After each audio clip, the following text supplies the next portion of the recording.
This year we introduced the Marshmallow Challenge to our students as a way of introducing the DT process.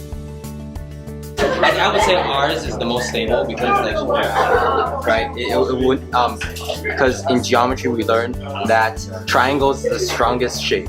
And so this activity is meant for our students to think outside the box, to build their first kind of prototype, and then walk around the classroom, see what other people have done, build on their ideas, and come back and build again. So it introduces the idea that the final answer may not always be the best, so you can always go back to kind of rework the answer to create something even better. This is our second prototype. We decided to change the stick into a plate that can move by itself. As you can see, the eggs are rotating, so that this is our UVB light, which is our heating system. So as the egg rotates, the egg can receive the heat in different dimensions, and that's our main purpose of doing the spinning system. My question is the equipment, because you use solar panels and stuff like that, right? Yeah. It's gonna be expensive. Yeah.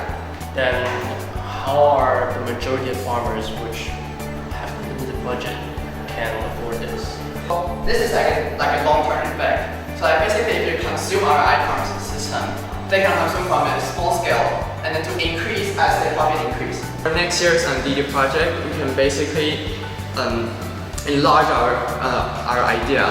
For example, to make a business model on it, and then to find our actual target users, and to have more surveys to all of the farmers or even consumers. I think we can target to make it better, to make it like an actual product on the market. And then if possible, then maybe 2 or 3 years later, if everything is going smoothly, then hopefully this idea can come true.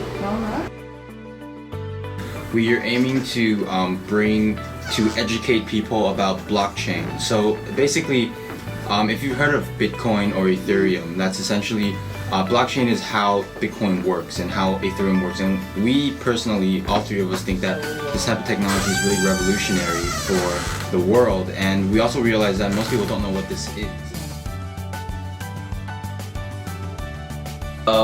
One of the main issues with design thinking and generally with having such an ambition to student project is the limits that we have to commit these projects. So for example, other teams doing things are biomed related or are technologically related are really limited in doing so because we don't have the skills required to do these advanced computing or advanced tasks that can potentially solve issues in the world. So for example, me and my team focused on like interactions within VR or virtual reality space, and we really lacked, although some of us has basic like programming expertise or like 3D modeling expertise, we lacked the understanding really to heavily improve the technology.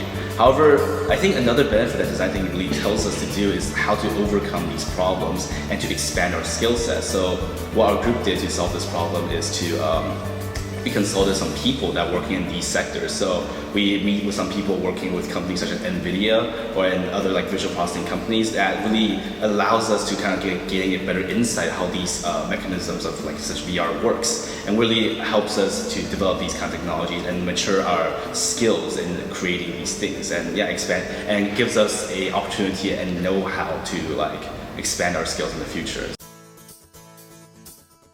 While we were researching and figuring out which one was the best solution, we had a difficult time for like the proportions to put into the scent, so it was smell pleasant and also help people sleep.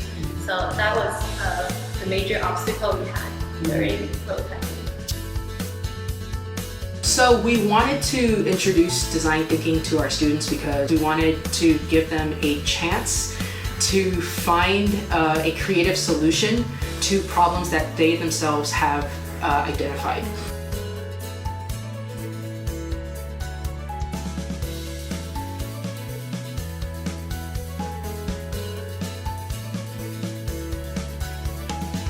We think of different topics, like brainstorm all the different ways that we can do like a design thinking project, and then we start planning how we're gonna do it, and then we make whatever we think. it is that we're gonna do. Well, personally, I try to stick to the plan, but then if there's something that I can make better, I change the plan. When Roha runs in the campus, they can recognize all the basics to its camera.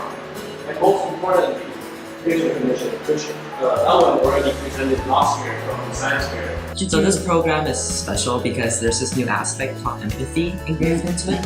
So for example, in science fair, there's a straight line. You have the question, and you're seeking for the conclusion. But in this design thinking program, it's a never-ending cycle because you have the question, you have the conclusion, but then you take in feedbacks from many other people, and it's the loop back. You go back into the question based on the people's feedback. What I feel like differentiates design thinking from science fair the most is, as I previously mentioned, the empathy aspect. For example, you have to take into consider what other people think. You have to constantly improve your product to go up with the standard. So it's not just a one-way road. This loop constantly exists. Or we want them to use the knowledge that they have. We want them to use the internet, to use media, to use everything at their disposal in order to learn more about the world. The whole idea of design thinking is based on empathy. Right? In order to identify with our users, then we can truly kind of create the best solution for them.